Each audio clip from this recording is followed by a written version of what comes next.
Raden Ngabei Ranggawarsita yang hidup pada Caturwulan pertama abad ke-18 merupakan murid ideologis dari seorang ahli nujum, yaitu Sri Aji Jayabaya.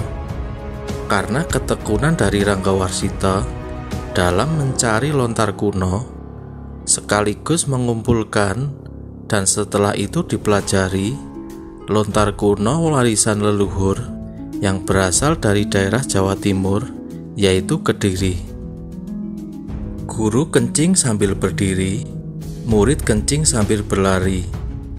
Sekiranya pepatah itu sesuai dengan apa yang dilakukan oleh Ranggawarsita ini, karena dia memiliki kemampuan lebih di atas gurunya.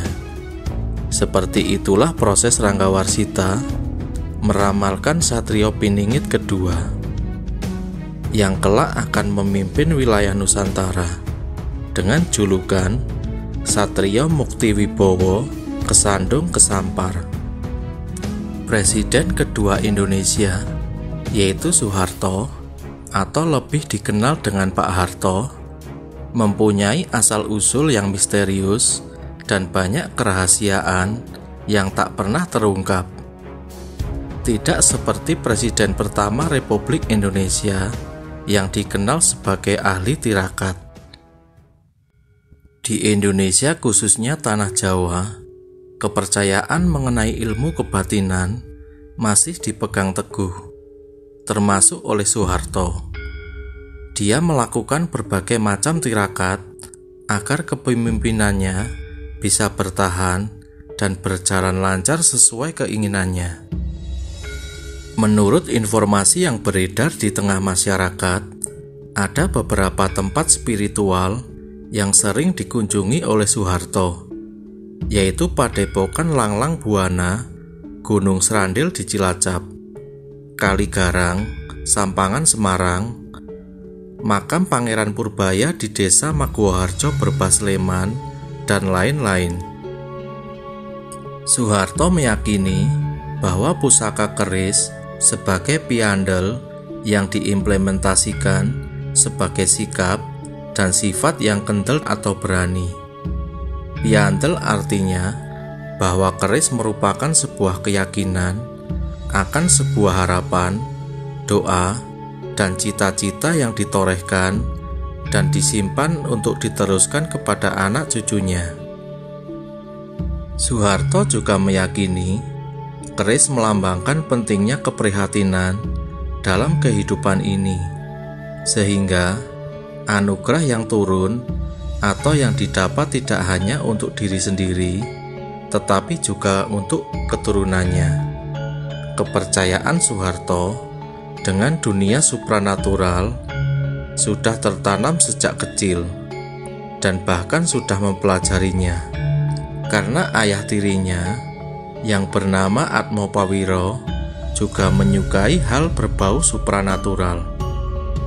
Salah satu ilmu spiritual yang dijalankan Soeharto adalah tidur di titisan atau di bawah ujung atap di luar rumah. Soeharto juga rajin menjalankan puasa Senin Kemis. Pada masa itu, saya ditempa mengenal dan menyerap budi pekerti dan filsafah hidup yang berlaku di lingkungan saya, mengenal agama dan tata cara hidup Jawa.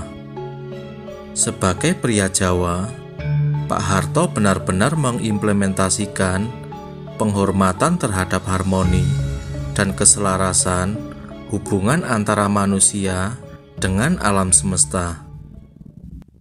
Selain itu, Soeharto juga mempercayai hubungan manusia yang harmonis dan selaras dengan alam semesta. Namun, jenderal besar itu tidak setuju jika ilmu kebatinan disamakan dengan hal klinik.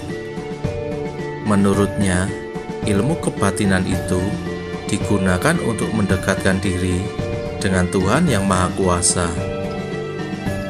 Sesuai dengan peninggalan nenek moyang kita, ilmu kebatinan itu adalah untuk mendekatkan diri kepada Tuhan. mendekatkan batin kita kepadanya. Orang kadang salah kaprah mengira ilmu kebatinan itu ilmu klinik. Sehingga hal ini mendukung peran Soeharto dalam dunia militer dan kepemerintahan. Pak Harto memulai karir militernya sebagai anggota Kenil atau tentara kerajaan Hindia Belanda. Tetapi Soeharto juga dikenal sebagai tokoh yang menguasai bidang intelijen. Soeharto juga memiliki kemampuan untuk merangkul semua pihak dalam satu pertikaian atau peperangan sekalipun. Tetapi jati diri Pak Harto yang sesungguhnya mulai muncul di panggung politik dan kekuasaan pada tanggal 12 Maret 1966. Awal mula gebrakan yang dilakukan adalah dengan membubarkan Partai Komunis Indonesia. Pak Harto tidak pandang bulu dalam membubarkan semua anggota Partai Komunis Indonesia ini. Entah sahabat atau pengikut setia Pak Karno, semua diadili tanpa proses pengadilan. Ada pembahasan yang membandingkan antara Satrio Kunjoro, Murwo Kuncoro dalam mempersatukan Nusantara tanpa pertumpahan darah. Sedangkan Satrio Muktiwibowo Kesandung Kesampar mempersatukan Nusantara di atas genangan darah dan penderitaan akibat perang saudara yang sengaja ditimbulkan.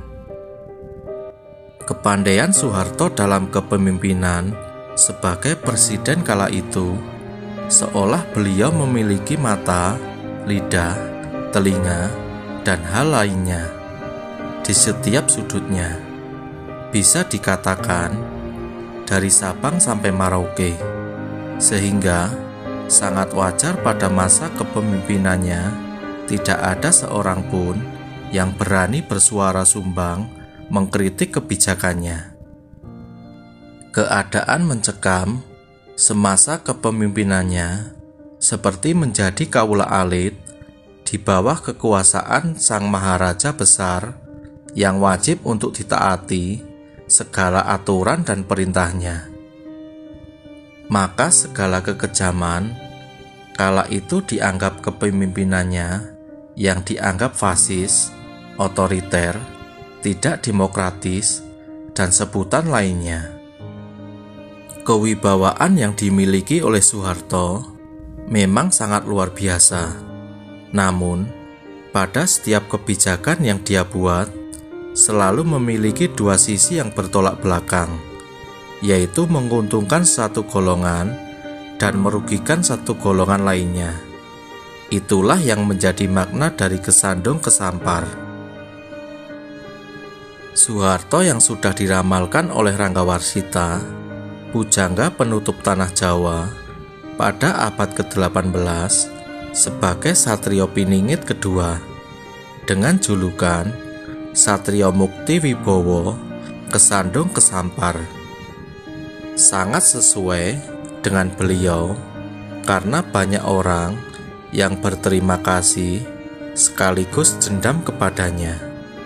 Begitu fatalnya kesalahan yang telah dilakukan Soeharto pada mereka yang melawannya, sampai mereka mengatakan kesalahan Soeharto tidak mungkin bisa dimaafkan. Kejahatannya serta kekejamannya terhadap kemanusiaan tidak seimbang dengan segala macam jasa besarnya terhadap Negara Kesatuan Republik Indonesia. Soeharto dianggap kesandung kesampar atau dianggap tidak bertanggung jawab atas segala kesalahan yang sudah dilakukan, baik oleh dirinya sendiri maupun oleh bawahan-bawahannya. Tetapi tidak sedikit pengikut atau bawahannya yang tetap setia, tetap memuja dengan memberikan sebutan Bapak Pembangunan. Sedikit ringkasan dari panjangnya cerita seorang Soeharto yang dikenang dan disebutkan dalam pelajaran sejarah di sekolah sebagai bapak pembangunan. Walaupun kejam dan tidak berperi kemanusiaan, kepemimpinan Pak Harto tetap menorehkan kebaikan dalam proses perkembangan politik di negara tercinta kita ini.